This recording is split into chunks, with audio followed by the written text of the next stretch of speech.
Dia menantang saya untuk mengatakan kepada seluruh umat muslim bahwa Nabi Muhammad adalah Rob. Wahai umat muslim, percayalah bahwa Nabi Muhammad itu adalah Rob kita. Ya, kupikir dia lebih kuat dari Wahabi, ternyata jauh di bawah Wahabi ini. Baik. Ya, jadi Daman tadi mengatakan, di mana masalahnya kalau umat Islam mengakui Muhammad Rob? Loh, tahu nggak? Gara-gara Yusuf PI mengakui Muhammad itu Rob. Waduh. Banyak yang mengkritik dia. Daman, cobalah. Daman, jangan kau sembunyi-sembunyi. Lihat sini loh. Jangan ngerokok dulu. Tahan nafsumu. Kamu ini menuhankan hawa nafsumu ini. Gini, Daman. Dengar, ya. Tadi kamu mengatakan Muhammad itu adalah Robnya umat Islam. Lalu kamu bilang nggak masalah. Masalahnya umat muslim nggak ngaku itu. Ayo, kamu buat dulu.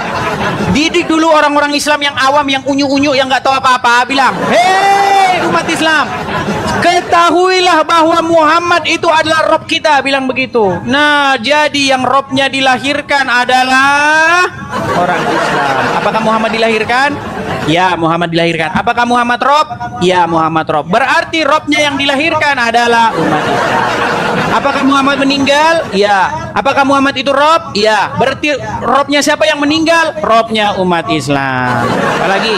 Apakah Muhammad itu lemah? Ya. Apa buktinya bahwa dia lemah? Giginya patah. Terus apa buktinya bahwa dia lemah? Bahwasanya dia kalah berperang. Apa bukti kuat bahwa dia lemah? Sampai sekarang masih di kuburan. Nah, berarti Robnya siapa yang lemah? Robnya Islam. Inilah kalau yang kamu lakukan terhadap orang Kristen seperti itu. Makanya ketika kamu bilang orang Kristen, Tuhannya orang Kristen tuh makan. Kata Tuhan tuh kau tujukan kemana dulu? Apakah itu kau tujukan kepada Bapa di surga? Apakah itu kau tujukan kepada Roh Kudus? Karena yang menjadi Rob, yang menjadi kurios, yang menjadi Tuhan atau Tuhan di dalam kekristenan Bapa, Putra, dan Roh Kudus. Nah, yang menjadi Rob di dalam agama kamu sudah kamu akui adalah Allah dan Muhammad. Sekarang, apakah Allah dilahirkan? Saya menjawab, di dalam Al-Quran Allah tidak dilahirkan. Nggak dilahirkan Allah itu. Kalau kata Rob itu Anda tujukan kepada Allah. Tapi kalau Rob Anda tujukan kepada Muhammad, betul Muhammad dilahirkan. Jadi kesalahpahaman seperti ini tolong kita luruskan. Biar kita itu saling mengerti. Di dalam Bible, Bapa itu tidak dilahirkan. Bapa di surga itu tidak pernah dilahirkan. Ia tidak dihampiri, satu-satunya yang tidak pernah dihampiri oleh maut. Di dalam Bible dikatakan Bapa di surga. Kata kurios yang ditujukan kepada Bapa di surga itu maksudnya kepada Bapa di surga. Kata kurios yang ditujukan kepada Yesus itu maksudnya kepada Yesus. Jadi ketika Anda katakan itu Tuhannya orang Kristen, dia dilahirkan. Kalau kata Tuhan itu merujuk kepada Yesus, betul. Tapi kalau kata Tuhan itu merujuk kepada Bapa, tidak betul. Begitu. Jadi Anda harus bisa membedakan kata Tuhan sebagai jabatan dengan kata Tuhan sebagai sudah ditujukan kepada sosok tertentu. Contoh, Ibu di mana? Banyak orang memanggil gelarnya saja. Di mana Ibu? Nah, kata Ibu itu siapa dulu ini? Siapa? Nah, seperti kata Tuhan di dalam Bible itu siapa dulu di situ. Nah, seperti itu juga dengan kata Rob ini, Daman. Jadi kamu jangan kembali ke bahasa Indonesia. Nanti kita debat kusir terus. Gitu loh. Ayo kita kembalikan kepada bahasa aslinya. Yesus, apakah pernah Yesus bilang saya adalah Tuhan? Pernah nggak Yesus bilang gitu? Jangan dipotong. Nanti orang motong-motong nih. Lalu dibilang tidak mengakui Yesus itu Tuhan katanya. Kerjaan kalian kan? Apakah Yesus pernah bilang saya adalah Tuhan? Saya bilang nggak pernah, karena Yesus bukan orang Indonesia. Nggak pernah Yesus bilang saya adalah Tuhan. Orang dia bukan orang Indonesia kok. Yesus tidak pernah bicara bahasa Indonesia kepada murid-muridnya. Sama seperti Muhammad juga nggak pernah ngomong bahasa Indonesia. Tapi di dalam bahasa Arab, secara kaidah bahasa Arab, dia adalah Rob. Secara kaidah bahasa di dalam Injil, Yesus juga kurios. Begitu, Daman. Jadi kita sama-sama saling memahami sekarang di sini bahwa Muhammad adalah Robmu, Yesus adalah Rob saya. Allah Robmu, Bapa di surga adalah Rob saya. Sama. Iya kan? Nah, sekarang apakah saya menyembah, beribadah kepada Yesus? Iya. Dan kamu pun beribadah kepada Muhammad. Secara kaidah bahasa beribadah itu apa? Karena orang awam beribadah itu pergi ke masjid, pergi ke gereja itu ibadah. Padahal ibadah itu penghambaan diri. Melakukan ketaklukan dan ketundukan terhadap sesuatu itu ibadah. Dan Anda lakukan itu kepada Muhammad, gimana? Ayo, silakan sekarang coba jujur. Jangan takut umat mendengar kegoncangan, jangan takut. Ayo, silakan. Ajarkan sesuatu yang benar, silakan.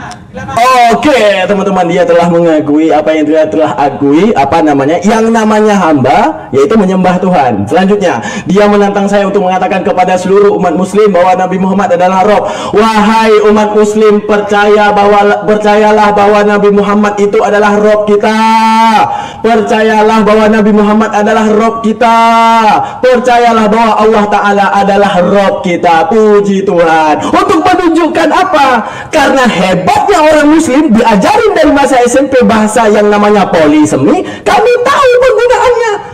Rob untuk Nabi Muhammad apa?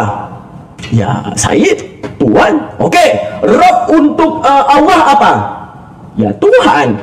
Oke. Arti kata Rob pun tanpa idhofah, tanpa mengaitkan dengan kata-kata apapun, pemilik. Oke. Kata pemilik itu kalau dikatakan kepada Tuhan apa? Pemilik langit dan bumi, Rabbus samawati wal ard.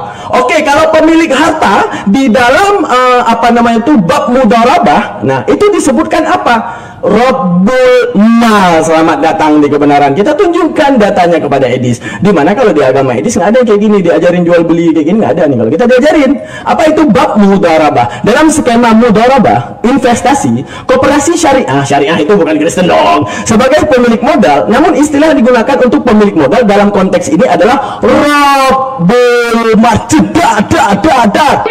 Nah, pelanggaran. Nah, untuk menunjukkan apa? Kota Rabbun itu digunakan sesuai poliseminya, mau dibawa kemana. Lu gunakan poliseminya kepada harta, berarti lu adalah si pemilik investasi. Lu menggunakan kota Rabbun kepada gubernur, itu raja lu. Lu gunakan kota Rabbun kepada Tuhan, itu Tuhan lu. Rabbun kau gunakan kepada Nabi Muhammad, itu Sayyid lu.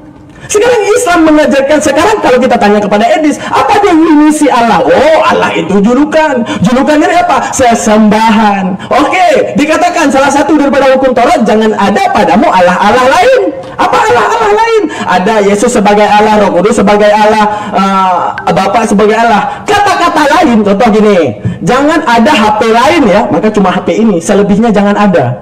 Sekarang yang dipahami Edis yang tidak mengerti konsekuensi kata, jangan ada Allah lain, tiga dialahkan oleh dia. Oh, itu adalah kecerdasan, itu logos. Logos yang berwujud idea. Idea itu membentuk diri menjadi manusia. Idea kecerdasan Bapak membentuk diri menjadi manusia, mengambil wujud kedagingan untuk bersama kita. Sekarang gini, idea dengan sikap itu berjalan barengan. Satu visioner, contoh, idea saya berpikir untuk makan, maka saya akan makan. Berpikir untuk main bola, saya akan main bola. Idea saya, kalau saya berpikir makan, justru saya main bola, berarti tidak ada kesesuaian antara idea dengan saya. Menunjukkan apa? Kegabrulan. Ada yang error di otak saya. Sekarang apa? Di dalam perjanjian lama disebutkan Allah bukan manusia, Allah bukan juga anak manusia. Di dalam perjanjian baru, Allahnya manusia dan juga anak manusia. Ada ketidaksesuaian antara akal Tuhan dengan perilaku Tuhan. Untuk menunjukkan apa? Tuhan menitipkan kita kewarasan. Lalu kenapa Tuhan tidak waras? Apakah yang selama ini disembah oleh Hadis adalah Tuhan yang mengkhianati kewarasannya, sehingga boleh kita mengatakan, wahai Tuhan, kenapa engkau tidak waras? Itu karena mengkhianati kata-kata Allah yang dipakaikan sebagai jabatan, sehingga Roh Kudus menjadi Allah, sehingga Yesus menjadi Allah, sehingga Bapa menjadi Allah. Akan tetapi antara ke Allah ini tetap satu. Oke, katanya kecerdasan, tapi kecerdasan dengan perilaku terjadi berbeda. Apa yang dikatakan? Sebab yang berdosa yang harus mati, lalu perilakunya berbeda. Orang tidak berdosa mati. Oke, dikatakan lagi Tuhan bukan manusia, lah Tuhannya manusia. Dikatakan dia yang paling awal, dia yang paling terakhir, lah nyatanya dihadirkan. Apa maksudnya? Tuhan itu yang paling awal, lah adanya kematian. Luan lahir Abraham daripada Yesus, dia tidak mati, lah nyatanya mana dia sekarang? Ngopi dong, Sherlock, kita ngopi bareng Yesus. Itu baru dikatakan tidak mati. Akan tetapi dikatakan dia di sorga. Pertanyaan saya, si penulis pakai teropong apa, teleskop apa